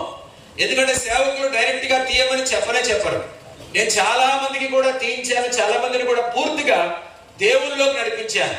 ఇళ్లలో ఉన్నటువంటి, మీరు నమ్మరు, మా సిమ్స్ చర్చ్ విజయనగరంలో నేను చేసినప్పుడు ఇది ఎంత ఉందో కానీ 4 అడుగులు ఇంకా ఎత్తుంటది. 4 అడుగుల శివలింగం ఇంట్లో ఉండేది. రోజు కూడా ఆ గదిలో శివలింగానికి పూజ పూజ పూజ పూజ పూజ చేసేవాడు. 3 నామాలు శివలింగానికి ఏ విధంగా 3 నామాలు ఉంటాయో అలాగే అతడు కూడా 3 నామాలు పెట్టుకునేటువంటి వాడు. ప్రతి దినము కూడా పెద్ద శివలింగము పుస్తులతాడు మంగళసూత్రం లాగా మెడలో వేసుకునేవాడు. అతడు సిమ్ సంఘానికి విజయనగరంలో వచ్చాడు. అతడు ఒక్క హిందువుడే, శివుని యొక్క భక్తుడే. మేము కూడా 200 సంవత్సరాల కిందట మా ఇలవేలుపు శివుడే. నీకు చాలా మంది కూడా తెలియదు. అయితే ఇతడు కూడా అలాగ సిమ్ చర్చికి వచ్చాడు, వాక్యం విన్నాడు, ప్రార్థన చేసుకున్నాడు. నువ్వు నిజంగా దేవుడు వద్దే, నేను ఎప్పటి నుంచో శివలింగాన్ని పెట్టుకొని పూజ చేస్తున్నా. 4 అడుగుల ఎత్తులో శివలింగం నా ఇంట్లో ఉంటది. ఇదిగో నా మెడలో కూడా శివలింగం ఉంది. నా నుదుటి మీద 3 నామాలు ఉన్నాయి. కాబట్టి యేసు ప్రభు నువ్వు నిజమైన దేవుడు వద్దే, నేను ఉద్యోగం లేకుండా ఉన్నాను, ఇంతకాలం దీనికి పూజ చేస్తాను, కాబట్టి నువ్వు నాకు సహాయం చేయని ప్రార్థన చేశాడు. దేవుడు తన కృపలో వెంటనే జవాబు ఇచ్చి అతనికి గవర్నమెంట్ ఉద్యోగం ఇచ్చాడు. యేసు ప్రభుని సొంత రక్షకుడిగా, ప్రభువుగా అంగీకరించాడు. ఇంటికి వెళ్ళి మెడలో ఉన్న దాన్ని తీశాడు. ఇంట్లో ఉన్న 4 అడుగుల ఎత్తు ఉన్నటువంటి దాన్ని కూడా తీసేశాడు. క్రైస్తవుడుగా మారాడు, బాప్టిజం తీసుకున్నాడు, పేరు మార్చుకున్నాడు. మా క్వైర్లో ఉండి పాటలు పాడాడు. అద్భుతం, ఆశ్చర్యం. ఒక హిందువు అంతగా మారు మనసు పొందాడంటే ఎలాంటి దేవుడిని మనం నమ్ముతున్నాం అనేది చాలా ప్రాముఖ్యమైన విషయం. అందుకనే మనము కూడా అన్యాచారాలు ఎట్టి పరిస్థితుల్లో కూడా ఆచరించడానికి వీళ్ళే అది మనం బాగా గుర్తుంచుకోవాలి. ఇక్కడ కూడా అదే చెప్తున్నారు, మీరెవరు కూడా ఇక్కడ కాదు పూజ అనగా ఆరాధన చేయాల్సింది, యెరూషలేములో ఉన్న మందిరానికి వెళ్ళాలని హోషేయ, ఆమోసులు కూడా చెబుతూనే ఉన్నారు దేవుని బిడ్డలారా. ఇప్పుడు రెండవదిగా ఎందుకు ఈ నీళ్ల మధ్య 12 రాళ్లను దేవుడు స్థాపించమన్నాడు? దట్టు ఇన్ రివర్, అంటే రివర్ లో లోపల ఉంటాయి కదా నీళ్లలో, అవి కనిపించవు కదా. మరి ఎందుకు ఈ విధంగా జరిగింది అంటే, గాడ్ ఓపెన్డ్ జోర్డన్, అనగా యోర్దాను నదిని తెరిచినటువంటి వాడు ఎవరు? దేవుడే. కొన్ని అద్భుతాలు చెప్తాను, మిగతా వాళ్ళు కూడా వినాలి. మీ గ్రామంలో వేరే సమాజం వాళ్ళు యేసు ప్రభువుని చిన్న దేవుడు రక్షకుడు తెలుసుకోవాలి. 9300 అడుగుల లోతు ఉంటుంది ఎర్ర సముద్రం, 3040 మీటర్ల లోతు ఉంటుంది ఎర్ర సముద్రం. అక్కడికి వచ్చేసరికి దేవుని పిల్లారా దేవుడు అద్భుతం చేశాడు. అంత లోతున్న ఎర్ర సముద్రం అలా పైకి వచ్చింది, ర్యాంప్ లాగా వచ్చి త్రోవ ఏర్పడింది, గొయ్యిపోయింది, త్రోవ ఏర్పడింది. ఆరిన నేల మీద 1.5 మైలు వెడల్పు నీళ్ళన్నీ కూడా ఎర్ర సముద్రం పాయలు కాగా 1.5 మైలు వెడల్పు వెళ్ళిపోయి గోడ కట్టి గట్టిగా మారిపోయి అలా నిలబడ్డాయి నీళ్ళని. ఆరిన నేల మీద ఇశ్రాయేలీయులందరూ కూడా నడుచుకొని వెళ్ళిపోయారు. మొదటిగా సముద్రాన్ని వేరుపరిచిన దేవుడు మనం నమ్ముకున్న దేవుడు. మన దేవుడి యొక్క అద్భుతాలు తెలిస్తే మనం చాలా బలంగా ఉంటాం, బలంగా సువార్త ప్రకటిస్తాం. 2, మన దేవుడు ఎలాంటి వాడు అంటే యోర్దాను నదిని కూడా పాయలు చేసి మళ్ళీ దాని మీద కూడా ఆరిన నేలను ఏర్పాటు చేసి యెహోషువ ఆధ్వర్యంలో ఇశ్రాయేలును నడిపించినటువంటి దేవుడు మన దేవుడు. 3వదిగా దేన్ని పాయలు చేశాడు మళ్ళీ అంటే, ఏలియా పరలోకానికి వెళ్ళిపోతుండగా ఎలీషా నువ్వు ఎక్కడికి వెళ్తే నేను కూడా అక్కడికి వెళ్తానని అంటున్నప్పుడు గిల్గాల్ కూడా వెళ్తాడు. మీరు చదివితే రాజుల 2వ గ్రంథం 2వ అధ్యాయం మొదటి 2 వచనాలు. అక్కడికి వెళ్ళిన తర్వాత యోర్దాను దుప్పటితో కొడితే యోర్దాను చీలిపోతుంది, ఇద్దరు దాటుకొని వెళ్తారు. ఏలియా అగ్ని రథం గుర్రముల మీద పరలోకానికి ఆరోహణమై వెళ్తాడు. వెళ్ళిపోయిన తర్వాత నువ్వు కోరుకున్నది 2 అంతల ఆత్మ దేవుడు నీకు ఇవ్వాలి అని అనుకుంటే ఇదిగో ఒక సూచన కనిపిస్తుంది అన్నప్పుడు ఏలియా మీద దుప్పటి అక్కడ కింద పడితే ఎలీషా తీసుకొని, ఏలియా చూస్తుండగా పైకి వెళ్ళిపోయాడు. ఎలీషా తీసుకొని మళ్ళీ యోర్దాను నదిని కొడితే ఆ యోర్దాను నది పాయలైంది. కాబట్టి మొత్తం 3 సార్లు యోర్దాను నది పాయలైంది. దానికి ముందు సముద్రం పాయలైంది. ఇక 3వదిగా లేదా 4వదిగా ఏం పాయలైందో తెలుసా అండి? ఇలా పైకి చూస్తూ ఉంటే ఆకాశం అంతా కూడా తెరవబడినటువంటి ఆకాశముగా కనిపించింది. మొదటి అధ్యాయం యెహెజ్కేలు గ్రంథం. కేబార్ నది దగ్గర ఉన్నాడు, బబులోను చెరలో పైన చూస్తే ఆకాశం తెరవబడింది. అద్భుతమైనటువంటి దేవుడి పిల్లల సింహాసనం, మహిమగల దేవుడు కనిపించాడు. చక్రంలో చక్రం కనిపించింది. 4 జీవులు కనిపించాయి. 6 రెక్కలతో అవి ఎగురుతూనే ఉన్నాయి. పరలోక దర్శనాన్ని దేవుడు ఇచ్చాడు. 5వదిగా ముందుకెళ్తే యోర్దాన్లో కరెక్ట్ ఇదే ప్రాంతంలో బెతబారాలో ఎక్కడైతే యెహోషువ దాటుకొని వెళ్ళాడో 6 నెలల మీద అక్కడే యేసు ప్రభు బాప్టిజం తీసుకున్నాడు. అందుకనే బెతబారా అని చెప్పారు. హౌస్ ఆఫ్ ప్యాసేజ్ అంటే త్రోవనిచ్చినటువంటి గృహము అని అర్థం. యేసు ప్రభు అక్కడ బాప్టిజం తీసుకొని బయటికి వచ్చి ప్రార్థన చేస్తే ఏం జరిగిందో తెలుసా? ఆకాశం చీలిపోయింది, ఆకాశం తెరవబడింది. అప్పుడు పరిశుద్ధాత్ముడు పావురం రూపంలో వచ్చి యేసు ప్రభు మీద రాలాడు. 6వదిగా భవిష్యత్తులో ఇంకా జరగలేదు, భవిష్యత్తులో జరగబోతుంది. దేన్ని పాయలు చేయబోతున్నాడో తెలుసా? సముద్రాన్ని ఎక్కడి నుంచి? ఐగుప్తు బానిసత్వంలోంచి. అందుకని వాళ్ళందరూ కూడా ఏం చేయాలంటే అక్కడ స్థాపించి తీరా. కాబట్టి మీరు గుర్తుంచుకోవాలి, ఎప్పటికీ కూడా వెనక్కి వెళ్ళకూడదు అనేది దేవుడి ఉద్దేశం. దాటినటువంటి ఎర్ర సముద్రమును మూసేశాడు, దాటినటువంటి యోర్దాను నదిని మూసేశాడు. మళ్ళీ వెనక్కి వెళ్ళకుండా జ్ఞాపకం చేసుకోమన్నాడు. అందుకని కంటికి కనిపించే 12 రాళ్ళు ఉన్నాయి, కంటికి కనిపించకుండా లోపల ఉన్నాయి. కంటికి కనిపించే గిల్గాల్లో ఉన్న 12 రాళ్ళు మనం రక్షణ పొందిన తర్వాత మనకు కనిపిస్తుంది, చూపిస్తుంది. బయటికి మనం ఏం చెప్పుకుంటున్నామంటే నేను మారుమనసు రక్షణ పొందాను అని బాప్టిజం తీసుకోవాలి. మీలో ఎంతమంది నిజంగా మరి పెళ్లి బాప్టిజం తీసుకున్నారో, సభ్యత్వం కోసం బాప్టిజం తీసుకున్నారో, సంఘాల్లో రాజకీయాల కోసం, పదవుల కోసం బాప్టిజం తీసుకున్నారో నాకు నిజంగా తెలియదు, క్షమించండి. కానీ నిజమైన బాప్టిజం యేసు ప్రభువుని సొంత రక్షకునిగా ప్రభువుగా అంగీకరించి నీళ్లలో బాప్టిజం తీసుకుంటే అందరికీ కూడా కనిపిస్తుంది రక్షణ. దేవుడు రక్షణ బాప్టిజం, నీటి బాప్టిజం. అందుకని గిల్గాల్లో 12 రాళ్లు కనిపిస్తున్నాయంటే ఆ బాప్టిజం మనమందరం రక్షణ పొంది అందరికీ కనిపించాలని, నేను యేసు ప్రభువు నమ్ముకున్నానని ఆంతరంగికంగా మనలో కలిగిన మార్పు బహిరంగంగా బయటికి కనిపించాలంటే నిజమైన నీటి మూలంగా బాప్టిజం తీసుకోవాలి. నేను కొన్ని సాక్ష్యాలు చెప్తాను, మీరు వినండి. శ్రీకాకుళం జిల్లాకు వెళ్ళాను. శ్రీకాకుళం జిల్లాలో దేవుని మహాకృప ఒక గ్రామంలో వాక్యం చెబుతున్నాను. వీరఘట్టం అనేటువంటి గ్రామం. వీరఘట్టం గ్రామంలో వాక్యం చెబుతుంటే సాయంకాలం ఇలాంటి ఉద్యోగ కూటములని మీలో చాలా మంది కూడా యేసు ప్రభువుని నమ్ముకోవాలి, రక్షణ మారుమనసు పొందాలన్నారు. 44 మంది రాత్రి ముందుకు వచ్చారు. వచ్చి 44 మంది నాగావళి నది, మీరు వినే ఉంటారు, నాగావళి నదిలో రాత్రి పూట బాప్టిజం తీసుకున్నారు.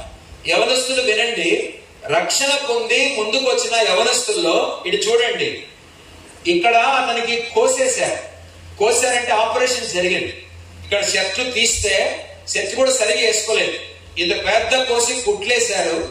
ఆ ఆపరేషన్ పుండు గాయం పచ్చిగా ఉంది, రక్తం చీము కూడా కనిపిస్తుంది. 12:30కు నాగావళి నదికి వచ్చాడు. సంక్రాంతి సెలవుల్లో ఇప్పుడు మీరు ఎలాగ మీటింగ్లు ఎలా పెట్టుకున్నారో ఈ రోజు వాళ్ళు అలా మీటింగ్లు పెట్టుకొని నన్ను పిలిచారు 3 రోజులు వాక్యం చెప్పడానికి. రక్తము చీము కూడా ఉంది, గాయం పచ్చిగా ఉంది, కుట్లు కూడా ఉన్నాయి. నువ్వెందుకు వచ్చావు ఇంత రాత్రి అని అడిగాను. మీ వాక్యం విని యేసు ప్రభువుని సొంత రక్షకునిగా ప్రభువుగా అంగీకరించాను, నేను రక్షణ మారుమనసు పొందాను, నాకు బాప్టిజం ఇవ్వండి అంటే నేనన్నాను, ఇంత చలి, ఇంత మంచు, రాత్రి 12:30 అయింది, నాగావళి నది భయంకరం, ఈ మంచు చలి, అందులో నువ్వు మునుగుతే నీళ్లలో నీకు చీమ పడుతుంది కదా అంటే, ఏమైనా పర్లేదు పాస్టర్, నేను రక్షణ పొందాను, మారుమనసు పొందాను, నాకు మాత్రం ఇప్పుడు బాప్టిజం ఇవ్వండి అని అన్నాడు. మధ్యరాత్రి 12:30 గంటలకు మొత్తం 44 బాప్టిజములు దేవుని మహాకృప ఒకేసారి నేను ఇచ్చాను. ఆ వీరఘట్టం దాటి కొంచెం ముందుకు వెళ్తే మరొకటి గడగమ్మ అనేటువంటి ఊరుంది. మీ వాళ్ళు ఎవరైనా ఉంటే అడగండి. గడగమ్మ అనేటువంటి ఊరుంది.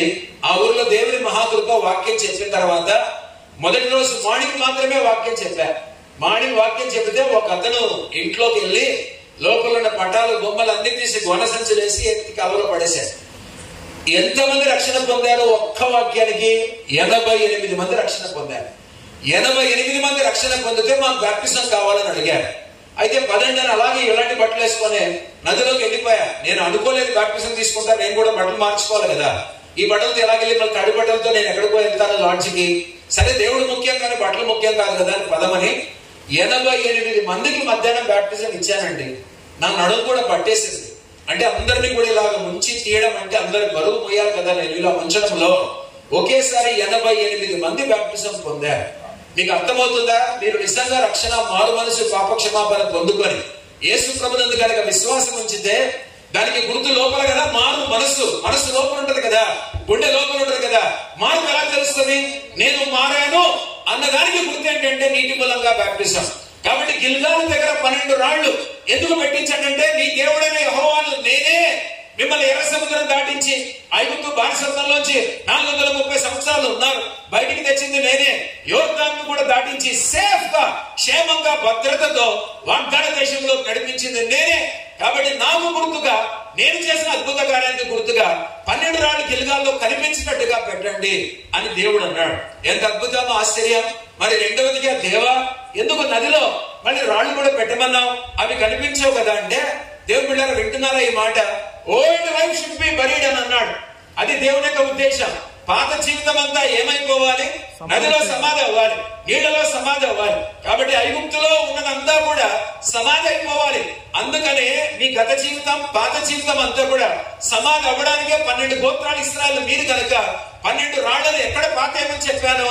యోర్దాను నదిలో పాతేయమని చెప్పాను. మీ గత జీవితం అంతా కూడా సమాధి చేయబడాలి. ఇప్పుడు ఎలా నడవాలి? నూతనత్వంతో మీరంతా కూడా నడవాలి. మరి మనము కూడా గత జీవితం అంతా కూడా సమాధి చేయబడిందా? ఎంతమంది నిజంగా మారు మనసు రక్షణ పొందారు, పాపక్షమాపణ పొందుకున్నారు, గత జీవితం విడిచిపెట్టారు? ప్రేమైన వాళ్ళని నేను చాలా ఓపెన్ గా మాట్లాడతాను. ఎవడు నన్ను ఎప్పుడు చంపుతాడో నాకే తెలియదు, కానీ దేవుని మహాకృప, దేవుడు కాపాడుతూనే ఉన్నాడు. నేను అన్నిటికీ సిద్ధపడే వెళ్తా. ఎవడు ఎప్పుడు చంపినా కూడా పర్లేదు, నీ చిత్తమే, నువ్వు నన్ను అప్పగిస్తేనే కదా ఎవడో నన్ను చంపుతాడు. కాబట్టి నీ చిత్తమే దేవా అనుకుని వాక్యం చెప్పుకుంటూ ఒక్కడే వెళ్తాను. నిజంగా చెప్తున్నాడు, దేవుని మహాకృప నెల దేవుని చిత్తమైతే కాశ్మీర్ కూడా వెళ్తున్నా. ఎందుకంటే ఉగ్రవాదం ఎక్కడుంది కదా, ఎక్కువ ఉంది కదా, అక్కడికి వెళ్ళి ప్రార్థన చేయాలని నా భారం. అందుకని కాశ్మీర్కి వెళ్తున్నా. శ్రీలంకకి వెళ్ళా, 1000 మంది క్రైస్తవులు చంపారు. 45 మంది సండే స్కూల్ పిల్లలు బాంబు పెట్టి పేలిస్తే సండే స్కూల్ పిల్లలు బాంబులో కాలిపోయి ఎగిరి వాళ్ళ మాంసం ముద్దలన్నీ కూడా గోడ కత్తుకున్నాయి. అక్కడికి వెళ్ళి పరిచయం చేశారు. ముంబైలో మన యూదుల మీద దాడి చేసి కసబుగాడు 110 మందిని చంపాడు. ముంబైకి వెళ్ళి ప్రార్థన చేశాం. నిర్భయాను న్యూఢిల్లీలో 2012 డిసెంబర్లో మీకు తెలుసు కదా, ఎంత ఘోరంగా అమ్మాయిని మానభంగం చేశారు. తర్వాత అమ్మాయి చనిపోయింది. ఢిల్లీ కూడా వెళ్ళి ప్రార్థన చేశాం. ఇలా ఒకటి కాదు, చాలా చోట్ల వేరే దేశాలకు కూడా వెళ్ళి విధంగా ప్రార్థన చేస్తూనే ఉన్నాం. ఎందుకు ఈ మాట చెప్తున్నానంటే, old life should be buried. నీ పాత జీవితం అంతా కూడా సమాధి చేయబడాలి, నువ్వు కొత్త వ్యక్తిగానే ఉండాలి. అందుకని దేవుడు వీళ్ళకి చెబుతున్నాడు, పాత జీవితం సమాధి చేయబడి కనిపించకుండా ఉండడానికే 12 రాళ్లు కూడా లోపల ఎక్కడ ఉండాలి? నదిలో ఉండాలి. తర్వాత ఎవరు మాత్రమే 12 రాళ్లను చూడగలరంటే, only God can see the 12 stones in the river. నదిలో ఉన్న 12 రాళ్లను దేవుడు మాత్రమే చూడగలడు. ఆయన కళ్ళకు మరుగైంది ఏది కూడా లేదు. కాబట్టి నేనే చూడగలను కనుక మీరు ఎవరు చూడలేరు. నీ గత జీవితాన్ని నేనే చూడగలను. కాబట్టి అందుకనే 12 రాళ్ళు అక్కడ పెట్టాడు. నేను చేసిన కార్యం నేనే చూడగలను. నీళ్ళలో ఉన్న రాళ్ళు ఎవరికి కనిపించవు, కానీ దేవుడు కనిపిస్తాడు. అందుకని అక్కడ పెట్టమని దేవుడు చెప్పాడు. మూడవదిగా, హిడెన్ స్పిరిచువల్ లైఫ్. దేవుని బిడ్డలారా, లోపల దాగి ఉన్నటువంటి ఆత్మీయ జీవితం అంటే పరిశుద్ధాత్మ కార్యం. పరిశుద్ధాత్ముడు కనిపించాడు. మీకు కొన్ని విషయాలు, సిద్ధాంతాలు చెప్తాను, మీరు వినండి. తండ్రి అయిన దేవుడికి వ్యతిరేకంగా మాట్లాడినా క్షమాపణ ఉందని బైబిల్లో చదివారు ఎప్పుడన్నా? కుమారుడైన దేవుడికి వ్యతిరేకంగా మాట్లాడినా పాప క్షమాపణ ఉందని చదివారా? Bible knowledge poor. పరిశుద్ధాత్మకు వ్యతిరేకంగా మాట్లాడితే ఈ యుగమందనను రాబో యుగమందనను పాప క్షమాపణ కలగదని చదివారా? 12:32 మత్తయి సువార్త చదివారా? Very good. ఎందుకు తండ్రి అయిన దేవుడికి వ్యతిరేకంగా మాట్లాడితే పాప క్షమాపణ ఉంది, కుమారుడైన యేసు ప్రభుకు వ్యతిరేకంగా మాట్లాడితే పాప క్షమాపణ ఉంది, పరిశుద్ధాత్మకు వ్యతిరేకంగా మాట్లాడితే పాప క్షమాపణ ఎందుకు లేదు? ఎప్పుడైనా ఆలోచించారా? తండ్రి అయిన దేవుడు మానవ ఆకారంలో అబ్రహాముకు కనిపించాడు, మోషేకు కనిపించాడు. మానవ ఆకారంలో కనిపించాడు కాబట్టి ఆయనకు వ్యతిరేకంగా మాట్లాడినా పాప క్షమాపణ.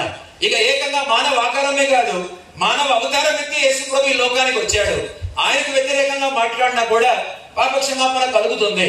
పరిశుద్ధాత్ముడు మానవ ఆకారం గాని మానవ అవతారం గాని ఎత్తలేదు పరిశుద్ధాత్మ దేవుడు. ఎందుకంటే ఆత్మ కనుక కనిపించాడు, హిడెన్ గా లోపల దాగి ఉంటాడు మనలో, కాబట్టి అక్కడ కనిపించాడు. కనుక అలాంటి పరిశుద్ధాత్మకు వ్యతిరేకంగా మాట్లాడితే ఈ యుగమందైనను రాబో యుగమందైనను పాప క్షమాపణ కలగదు అనే మాట యేసు ప్రభు చెప్పాడు. మీకు అర్థమవుతుందో లేదో నేను కొంచెం డ్రైనెస్ చూస్తున్నా మీ దగ్గర. మీకు అర్థమవట్లేదు కదా? కథ చెప్పమంటారా, జోక్ చెప్పమంటారా? అర్థమవుతుందా? నిజమే. ఆత్మ ఎప్పుడూ కనిపించదు, ఆకారం కనిపిస్తుంది, అవతారం కనిపిస్తుంది. తండ్రి అయిన దేవుడిది ఆకారం, కుమారుడైన దేవుడిది మానవ అవతారం. అర్థమవుతుందా? పరిశుద్ధాత్మకు ఆకారము లేదు, పరిశుద్ధాత్మకు అవతారము లేదు, కానీ ఏ రూపంలో యేసు ప్రభు మీదకి వచ్చాడు? Very good sir, God bless you sir. చాలా అలాగ కొందరైనా వింటే పావురం రూపంలో యేసు ప్రభు మీద రాలాడు. ఎందుకనేది ఒక ప్రసంగం, అది వదిలేండి. పావురం రూపంలో వచ్చాడు. అలాగే అమ్మ బాగా మీరు వినాలి. మత్తయి, మార్కు, లూకా, యోహానులో గిల్గాలే కనిపించే 12 రాళ్లే. అంటే ఈ డెప్త్ మీకు అర్థమవుతే సంతోషం. అంటే యేసు ప్రభు ప్రత్యక్షంగా ఉన్నాడా భూమి మీద? ఉన్నాడా? మత్తయి, మార్కు, లూకా, యోహానులో యేసు ప్రభు ప్రత్యక్షంగా భూమి మీద ఉన్నాడా? భౌతికంగా కళ్ళ కనిపించాడా? కార్యాలు చేశాడా? చేశాడు. చివరిలో ఏమైపోయాడు? ఆరోహణ. Very good sir. ఆరోహణమే పరలోకానికి వెళ్ళిపోయాడు. మళ్ళీ కనిపించాడా? కనిపించాడా? 40 రోజుల తర్వాత ఎవరు వచ్చారు? పరిశుద్ధాత్మ దేవుడు వచ్చాడు. పరిశుద్ధాత్మ దేవుడు వచ్చింది మేడగదిలో కనిపించాడా? లేదు. వాళ్ళ మీద రాళ్ళాడు కదా, కనిపించాడా? లేదు.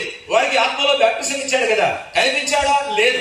మరి ఈ పరిశుద్ధాత్ముడు ఎవరంటే నదిలో దాగున్నటువంటి 12 రాళ్ళు. బాగా మీరు వినాలి. అపోస్తల కార్యాలకి ఆ గ్రంథానికి పేరు, ఆ పుస్తకానికి ఏమని పేరు? నేనే చెప్పాను. ఇప్పుడు చెప్పండి, మీరు చెప్పండి. ఆ పుస్తకానికి ఏమని పేరు? అపోస్తల కార్యాలకి ఆ పుస్తకానికి ఏమని పేరు? పరిశుద్ధాత్మ కార్యాలు.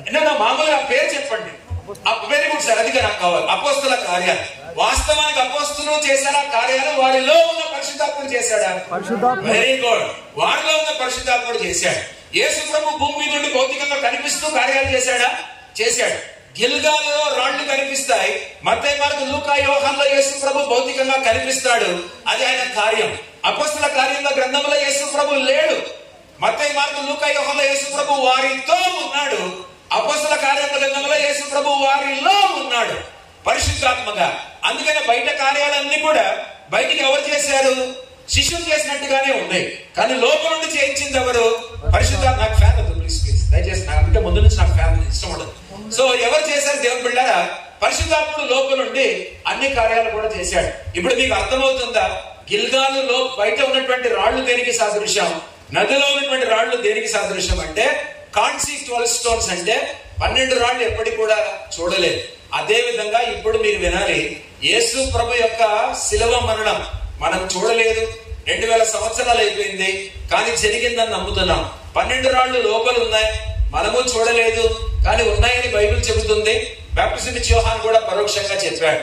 యేసు ప్రభు సమాధిలో ఉండటం మనం చూడలేదు, కానీ యేసు ప్రభు చనిపోయి సమాధి చేయబడి 3వ రోజు పునరుద్ధానమై తిరిగి లేచాడు. ఇప్పటికీ కూడా సమాధి అలాగే కనిపిస్తూనే ఉంది. కాబట్టి ప్రభునందు ప్రేమైన వాళ్ళరా, ఈ గిల్గాలుకు నదిలో ఉన్నటువంటి దానికి అర్థమేంటో మీరు ఆలోచించారు. ముగింపుకు వచ్చాను, చివరి మాటలు చెప్తున్నాను, వినండి. ఈ 4వ అధ్యాయంలో ఇది అయింది కదా, గిల్గాలు అనుభవం అయింది. తర్వాత నదిలో 12 రాళ్లు పెట్టారు కదా. తర్వాత ఏమైంది? 5వ అధ్యాయం వస్తుంది కదా. 5వ అధ్యాయంలో ఏం జరిగిందో తెలుసా? ఈ ముగింపు మీరు వినాలి. 5వ అధ్యాయంలో ఎవరైతే 2వ తరం వాళ్ళు ఎక్కడ అరణ్యంలో వచ్చారో తల్లిదండ్రులతో పాటు, వాళ్ళు ఈ పాటికి ఎంత అయిపోయారు? పెద్దోళ్ళు అయిపోయి 40 సంవత్సరాల వయసు వచ్చేది. వాళ్ళకి ఎవరికి కూడా సున్నతి జరగల. ఎక్కడ జరగలేదు? అరణ్యంలో సున్నతి జరగలేదు. కాబట్టి ఇప్పుడు ఎక్కడ సున్నతి పర్లేదు. కాబట్టి సున్నతి ఎక్కడ జరుగుతుందంటే గిల్గాలులో సున్నతి జరుగుతుంది. మీకు అర్థమవుతుందా? 40 సంవత్సరాలు తల్లిదండ్రులు నడిచారు, పిల్లలు ఇంతున్నారు, వాళ్ళు కూడా నడిచారు. వాళ్ళు ఖనాను చేరిన తర్వాత వాళ్ళ వయసు ఎంతైంది? చిన్నపిల్లలది 40 సంవత్సరాలు దాటింది. తల్లిదండ్రులు చనిపోయారు దారిలోనే, పిల్లలు బతుకున్నారు. వాళ్ళ వయసు ఎంత వచ్చింది? 40 సంవత్సరాలు వచ్చింది. 45, 40, 43, 50 వాళ్ళకి సున్నతి అయింది. అరణ్యంలో ఎవరికి సున్నతి జరగల. వాళ్ళు ఇప్పుడు ఎక్కడికి వెళ్ళిపోయారు? అందరూ 2వ తరం వాళ్ళు ఎక్కడికి వెళ్ళారు చెప్పండి? వాగ్దాన దేశం, కనాను దేశానికి వెళ్ళారు. వాక్యం ఎక్కువ చెప్తున్నానా? మీకు అర్థమవుతుందా? మరి వాగ్దాన దేశం అని ఏం చెప్పలేకపోతున్నారు. మీరు హల్లెలూయా చెప్పమంటే ఇందాక విజయ్ కుమార్ గారు మీరు చెప్పలేదు సరిగా, అందుకే మీకు ఆకలి అవుతుందా అని అడిగారు ఆయన.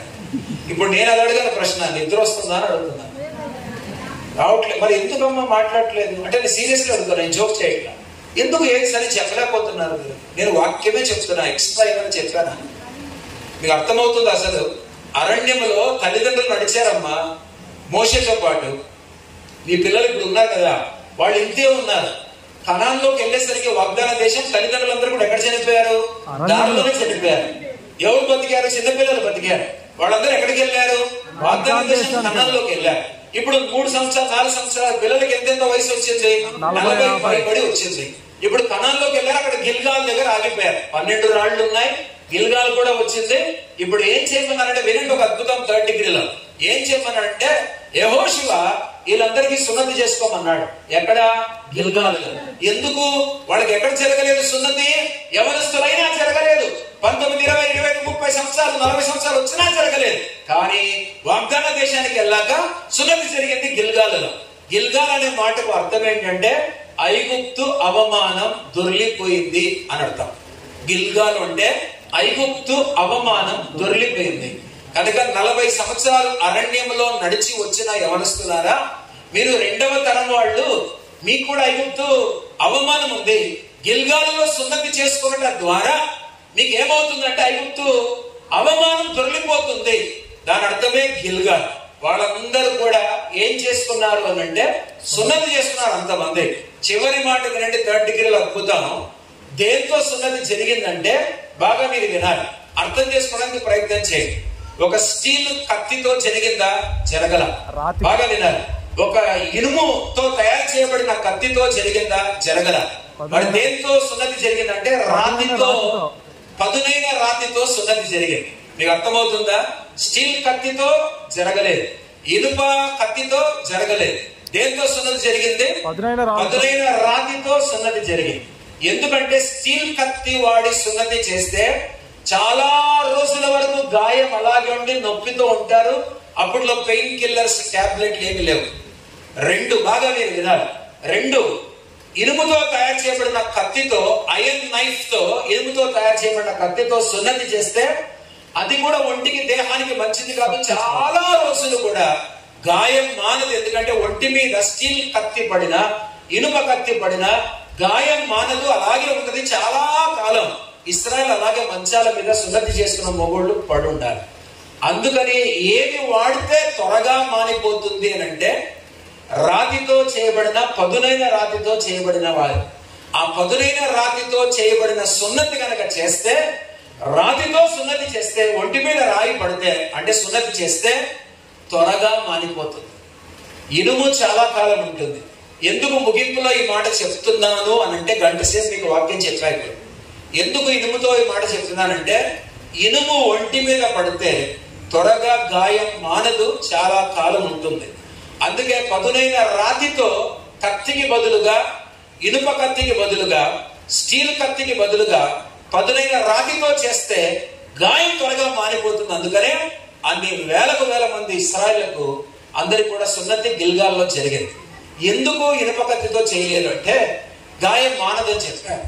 ఇప్పుడు చివరిలో ముగింపు చూడండి సువార్త. ఇతని చేతుల్లో ఏం కొట్టారు? 2 చేతుల్లో మేకులు కొట్టారు. 2 కాళ్ళు ఇలా పెట్టి ఏం కొట్టారు? మేకు కొట్టారు. అతనికి పదునైన రాతితో మేకులు కొట్టారా, లేదా ఇనుముతో తయారు చేయబడినటువంటి మేకులు కొట్టారా? యేసుప్రభువుకి ఏ మేకులు కొట్టారు? మామూలుగా చెప్పండి, నిజంగా ఇనుముతో తయారు చేయబడినటువంటి మేకులు కొట్టారు. ఇజ్రాయెల్ దేశంలో ఇనుము కనిపించకపోయినా ఫిలిస్తీ దేశంలో ఇనుము ఎక్కువ ఉంటది. యేసు ప్రభువుకి శిలువ రాణి మీద 2 చేతుల్లో ఇనుముతో తయారు చేయబడ్డ ఇనుప మేకులు కొట్టారు. 2 కాళ్ళు లాగా పెట్టి పదునుగా ఇంతలా ఉంటాయి కాళ్ళు 2 కూడా. ఆ 2 కాళ్ళలో దూరిపోయేటట్టుగా ఒక పదునైన పొడవైన ఇనుప మేకును కొట్టారు. ఇప్పుడు అద్భుతం మీరు వినాలి. రాతితో చేయబడినటువంటి ఆ కత్తులతో సున్నతి చేస్తే ఏమవుతుందని విన్నాం? గాయం త్వరగా మానుతుంది, ఎందుకంటే అది లోహం కాదు. అదే స్టీల్ కత్తి, ఇనుప కత్తి అయితే గాయం చాలా రోజులు ఉంటది. మరి ఇప్పుడు లాజిక్ మీకు అర్థమవుతుందా? మరి యేసు ప్రభు చేతుల్లో, కాళ్లలో ఏ మేకులు కొట్టారు? రాతి మేకుల, స్టీల్ మేకుల, ఇనుప మేకులు. మరి నాకు గాయాలు ఉండాలా, ఉండకూడదా? సున్నతి చేస్తేనే గాయం ఉంటది చాలా రోజులు. అంటే ఇక్కడ కన్నాలు పడి లోపలికి వెళ్ళి సిలువలోకి గుచ్చుకొని పోయింది కదా మేకు, మరి ఆయనకు కూడా ఉండాలి కదా. కానీ అద్భుతం, ఆశ్చర్యం ఏంటంటే 3వ రోజే యేసు ప్రభు వారు పంచగాయాలు ఒంటి మీద ఉన్నప్పటికీ కూడా దేహం అంతా కూడా ఇటువైపు చూడండి, 14 కొరడా దెబ్బలు ముందు ఛాతీ మీద, 25 కొరడా దెబ్బలు వెనక వీపు మీద, కలిపితే మొత్తం 39 కొరడా దెబ్బలు. ఈ 39 కొరడా దెబ్బలు వాటికి 9 లెక్కేసుకుంటూ కనుక వెళ్తే దాదాపుగా ఒరిజినల్ గా 351 కొరడా దెబ్బలు యేసు ప్రభు మీద పడ్డాయి. నిజంగా అమ్మ వినండి, స్కూల్ కు పిల్లలకు రిబ్బన్లు వేసుకొని వెళ్తారు కదా, రిబ్బన్లు వదిలేస్తే గాలికి ఏమవుతాయి? అలా ఏలాడుతుంటాయి కదా. అమ్మ యేసు ప్రభు శరీరము మన పాపాల కొరకు మనకు స్వస్థత ఇవ్వడానికి రిబ్బన్లు చూడండి, బైబిల్ ఉంది కదా, ఇలాగ ఎలాగ ఊగుతుందో అలాగ తన శరీరం రిబ్బన్ లాగా ఊగుతుంది, లోపల దౌర్లు ఏర్పడ్డాయి. అంత లోతుగా యేసు ప్రభును కొట్టేస్తే లోపల ఎముకలు కనిపించేంత లోతుగా గాయాలు పడ్డేదాన్ని దౌర్లు అని అంటారు. అంతగా యేసు ప్రభు కూడా కొట్టారు. తల మీద ముళ్ళ కిరీటం వదిలేయండి, అది చెక్కతో చేయబడింది. కానీ చేతుల్లో కాళ్ళలో మేకులు, ఇనుప మేకులు. మరి 3వ రోజు పునరుత్థానమే లేచేసరికి ఒంటి మీద ముందున్న 14 కొరడా దెబ్బలు, వెనక 25 కొరడా దెబ్బలు వీపు మీద కలిపి వెరసి 39 కొరడా దెబ్బలు, ఇంటూ ఇంత 351 కొరడా దెబ్బలు, ఇవన్నీ కూడా లేకుండా మహిమ దేహంతో యేసు ప్రభు లేచాడు. సన్నని నారబట్టతో అరిమతయ్య యోసేపు, ఆ తర్వాత నికోదేము యేసు ప్రభు దేహాన్ని చుట్టారు. లేచినప్పుడు తల బాగా పక్కన పెట్టాడు, లేదా రుమాలు పక్కన పెట్టాడు, ఆ నారబట్టలు తీసి పక్కన పెట్టాడు. అంటే ఈలోపు ఏం ధరించాడు? మహిమ దేహం మీదకి మహిమ వస్త్రాలు వచ్చాయి. ఆ తర్వాత ఎవరు కూడా రాయి దొరికించకుండానే, తెలుసుకోండి పదం టెలిపోర్టేషన్. మహిమ దేహం, పునరుత్థాన దేహం ఎందులో నుంచైనా దూరిపోగలదు. అందుకని 2000 కేజీల బరువున్న రాయిలోంచి యేసు ప్రభు మహిమ దేహం, పునరుత్థాన దేహం బయటికి వచ్చేసింది. వెళ్ళిపోయి గడబెట్టుకొని, ఇదిగో ఆడ తలుపులు వేసుకొని ఎలా ఉందో అలాగే గడవేసుకొని లోపల శిష్యులు ఉంటే తలుపులు తీయకుండానే, తలుపుల గుండా యేసు ప్రభు తలుపుల్లోంచి అలాగే వెళ్ళిపోయాడు. దాన్ని టెలిపోర్టేషన్ అంటారు. ఇప్పుడు మీకు అర్థమవుతుందా? పునరుత్థాన దేహం, మహిమ దేహం, మహిమ దేహం, పునరుత్థాన దేహం అది ఎందులో నుంచి అయినా వెళ్ళిపోగలదు. సమాధిలో నుంచి కూడా అది బయటికి రాగలదు. అది గుర్తుంచుకోవాలి. మరి ఏమైపోయాయంటే గాయాలు గుర్తులు మాత్రమే ఉన్నాయి, గాయాలు పోయాయి. మీకు అర్థమవుతుందా? మేకులతో కొట్టబడిన గాయాలు చాలా కాలం ఉండాలి. అలాంటి యేసు ప్రభు శిలువ మీద మేకులు కొడితే ఆ గాయాలు పోయాయి, కానీ గాయాల గుర్తులు మాత్రం యేసు ప్రభు ఒంటి మీద మహిమ దేహముగా, పునరుత్థాన దేహముగా ఉన్నాడు కనుక గాయాల గుర్తులు మాత్రమే ఉన్నాయి, కానీ గాయము లేదు. అది మీరు గుర్తుంచుకోవాలి. కాబట్టి ఈ విధంగా మన పాపముల కొరకు శిలువమ్రాడి మీద మరణించి సమాధి చేయబడి 3వ రోజు పునరుత్థానమై తిరిగి లేచాడు. మీరు కూడా రక్షణ రక్షణ రక్షణ కూటములను పెట్టుకున్నారు. బయటికి వెళ్ళి సువార్త ప్రకటిస్తే కదా మనుషులు రక్షింపబడతారు. లోపల ప్రార్థనలో, చర్చలో ఎక్కువగా గడిపితే కదా మనం ఉజ్జీవాన్ని పొందుకుంటాం. కనుక దేవుని బిడ్డలారా బాగా గుర్తుంచుకోవాలి. ఇన్వర్డ్ గిఫ్ట్స్, పరిశుద్ధాత్మ వరాలు 21 ఉన్నాయి. మీకు తెలుసో లేదో? 1 కొరింథీ పత్రిక 12, 1 కొరింథీ పత్రిక 14, ఎఫెసీ పత్రిక 4వ అధ్యాయం, రోమా పత్రిక 12వ అధ్యాయం. నీకు వీడియో ఉంటే చాలా బాగుంటుంది. వీడియో తీయలే, ఇలాంటి మీటింగ్స్ అన్ని వాక్యం ఉండిపోద్ది కదా. ఈ 4 చోట్ల 21 పరిశుద్ధాత్మ వరాలు ఉంటాయి. మీకు విషయం చెప్పనా? మీకు అందరికీ, మీరు ఎంతమంది రక్షణ పొందారో మీ అందరికీ కొన్ని వరాలు ఇచ్చి ఉంటాడు. అది మీకు తెలియక only keyboard, only tabla, only dholak, only guitar, వీటినే పట్టుకున్నారు మనం. ఇవి తలాంతులు. అవి తలాంతులే, వరాలు కాదు. వరం ఏంటి? వాక్యం చెప్పే వరం, స్వస్థత వరం, చేతులేస్తే పరిశుద్ధాత్మను పొందుకునే వరం. అర్థమవుతుందా? పేర్లు పెట్టి పిలిచేటువంటి వరం. ఒక దైవజనుడు లక్షల మంది మీటింగ్ లో ఉంటే వేరే వేరే దేశాల నుంచి వచ్చారు. పరిశుద్ధాత్మ వరాలు ఎలా ఉంటాయో, ఆల్ ద సింగపూరియన్స్ అన్నాడు. ఎన్ని వేల మంది సింగపూర్ దేశానికి చెందిన వాళ్ళు ఉన్నారు. ఆ మీటింగ్ అందరూ పడిపోయారు. ఓన్లీ సింగపూర్ ప్రజలు పడిపోయారు. ఆల్ ది అమెరికన్స్ అన్నాడు. అమెరికా దేశానికి చెందిన వాళ్ళందరూ మాత్రమే పడ్డారు. ఆల్ ది ఇండియన్స్ అన్నాడు. భారతీయులు మాత్రమే పడ్డారు. అర్థమవుతుందా మీకు? అది పరిశుద్ధాత్మ వరాలు. పేర్లు పెట్టి పిలుస్తారు, స్వస్థతలు జరుగుతాయి, దయ్యాలను వెళ్ళగొడతారు, అద్భుతాలు, ఆశ్చర్యకార్యాలు జరుగుతాయి, ప్రజలు దేవుడి వైపుకు తిరుగుతారు. ఊరిగా ఉద్యోగం ఉంటే ఇలాంటి కూటాలు నేను ఎన్నెళ్ళానో నాకే తెలియదు. నిజం చెప్తున్నాను. చాలా చోట్ల వాక్యం చెప్పారు. ఉద్యమం ఊరికిలా రాదు, కూటాలు పెట్టడంతో రాదు. ఉద్యమం ప్రార్థన ద్వారానే వస్తుంది. మనం దేవుని దగ్గరికి రావాలి. పరిశుద్ధాత్మను పొందుకోవాలంటే మనం కూడా ప్రార్థనలు గడపాలి. మన రక్షణ పొందాలంటే రక్షణ సువార్త బయట జరగాల్సింది. సంఘం బయటికి వెళ్ళి సువార్త ప్రకటించి తీరాలి. ఎప్పుడైతే ఆ విధంగా ప్రకటిస్తామో అప్పుడే రక్షణ కలుగుతుంది. రక్షింపబడిన వాళ్ళు చర్చిలోకి వచ్చిన తర్వాత అందరూ కూడా ఉజ్జీవింపబడతారు. ఏమో నా ప్రార్థనకు మాత్రం జవాబు వస్తుంది నా నమ్మకం. సాయంకాలం మీ ఊర్లోనే, బొబ్బిల్లోనే, లాడ్జిలో చెప్పకూడదు కానీ మీరు విశ్వాసం కాబట్టి చెప్తున్నాను. చాలాసేపు మోకాళ్ళు వేసి మీకోసం ప్రార్థన చేసి అడిగా. కాబట్టి ఇప్పటికి మీకు వాక్యం అర్థమవుతుందో లేదో నాకు తెలియదు కానీ, ఎందుకంటే వాక్యమే ప్యూర్ గా చెప్పాను. పరిశుద్ధాత్మని నేను నమ్ముతాను. మన మధ్యలో సంచరిస్తున్నాడు, ఈ మైదానంలో ఉన్నాడు. ఆయన మీకు అర్థమయ్యేటట్టుగా చేస్తాడు. మీరు ఇంటికి వెళ్ళిన తర్వాత తప్పనిసరిగా ఈ కార్యం మీలో లోపల జరిగిస్తాడని నేనైతే నమ్ముతూనే ఉన్నాను. కాబట్టి మీలో ఎవరైనా ఇంకా రక్షణ మారు మనసు పొందకుండా తాగుడుకు అలవాటు అయిపోయి, తాగుడుకు బానిసలైపోయి, యూట్యూబ్ కి, సోషల్ మీడియాకి అందులోనే మునిగిపోయి వాటికి బానిసలు అవుతే నా మాట వినండి. యేసు ప్రభు పిలుస్తున్నాడు. యేసు ప్రభు దగ్గరికి రండి. మీరు లేదండి పాస్టర్ గారు మేము మారు మనసు పొందామండి, మేము బ్యాప్టిజం తీసుకున్నాడంటే దేవుడికి స్తోత్రం. కానీ ఇలా ఉండదు. బ్యాప్టిజం తీసుకున్న ఊరికే పాడితే అయిపోదు. పరిశుద్ధాత్మ వరాలు ఆపరేట్ అవ్వాలి. అలాంటి కృప మీరు కూడా పొందుకోగలగాలి. అందుకని దీన్ని కూడా కృపా వరాలు అన్నారు. కనుక దేవుడు తన కృపలో ఈ గ్రామం అంతటిని కూడా మీరు ఆమెనండి తర్వాత క్రైస్తవ గ్రామముగా దీవించునుగా. ఇక్కడున్న క్రైస్తవులందరికీ కూడా ఈ గ్రామంలో ఉజ్జీవం దయచేయునుగా. ఈ గ్రామం అంతా మేడగది అనుభవాన్ని పొందుకొనుగా. మా పరలోకపు తండ్రి పరిశుద్ధుడా మీకు వందనాలు. సాయంకాల సమయమున బహిరంగ